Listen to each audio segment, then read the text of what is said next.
Well, it was last August when my wife and I hopped in a car and we drove our youngest daughter down to school in Dallas, Texas.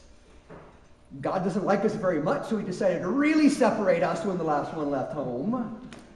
And it was a pretty emotional and traumatic time for us. And after we dropped Lindsay off and said our goodbyes, Sandy and I hopped in the car and we began making our way back to Michigan. We got just engaged in this real in-depth discussion. And we were somewhere on Interstate 30 in a very wooded portion of southern Arkansas when suddenly the car stopped working. I mean, just like all of a sudden, no power, gone. And I'm like, oh man, I had this happen one other time to me. It was the alternator went out, all the juice is gone. I'm like, oh, I can't believe it. And so, we were in the fast lane because we were. And so I managed to get over into the other lane and then finally pull off, to the side of the road. And then we eventually kind of coasted to a stop. And I looked at Sandy and she looked at me and she had that look on her face like, I can't believe I married such a doofus when it comes to cars. She didn't say that, but that was the look on her face. She said, what should we do? And I thought, pray. Let's call AAA. And so we called AAA, and that was kind of a story in and of itself. And finally they said they'd send help, where are we? And my answer to that was Arkansas. I don't really know. Where's the mile marker? Can't see any. I think there's a billboard back there that said that exit is to some town. And so finally they got a hold, we kind of figured where we were, and she ended up sending somebody out. She said it could be an hour wait, could be an hour and a half wait or longer. We said, well, whatever, what are we going to do? So we took a blanket out of the car and we took food out of the car because my wife always travels with blankets and food in case emergencies happen. And we kind of spread them under some pine trees off the side of the road and we decided we were just going to have a picnic. Might as well make the best of it, right? Beautiful location, but the semis going by would kind of rattle you when they came. And so finally the guy showed up. And as it turns out, quite fortunately, it was only a $10 fix. It needed gas. You see, apparently we were in such conversation, I was paying no attention whatsoever to this thing called a gas gauge. And we just ran out of gas. I mean, all my life, the first time I ever ran out of gas. I'm 53 years old. I'm an empty nester. I run out of gas. I gave $10 for gas. I gave the guy a $10 tip for not mocking me. And then he went off on his way and we got back in and drove to the next exit where we filled up. It's just, when you run out of gas, right, you just can't keep going. You're pretty much stuck. You're going nowhere.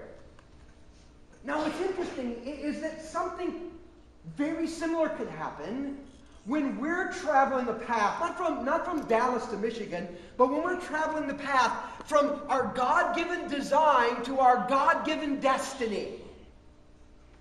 Remember we talked about this path last time. That we are designed by God with some remarkable abilities. strengths that God gave to each and every one of us that have the power within them to play a significant role in, dare we say it, saving the world. And our destiny, given to us by God, is that we would release those abilities in advancing His kingdom, furthering His purpose in the redemption, the reformation, and the reclamation of human beings. But it's not this automatic deal. As we learned last week, first of all, we had to go through a process of discovery. What are my abilities? And we had to discover what our call is. Generically speaking, it's to advance the purposes of God. Specifically, we each must discover.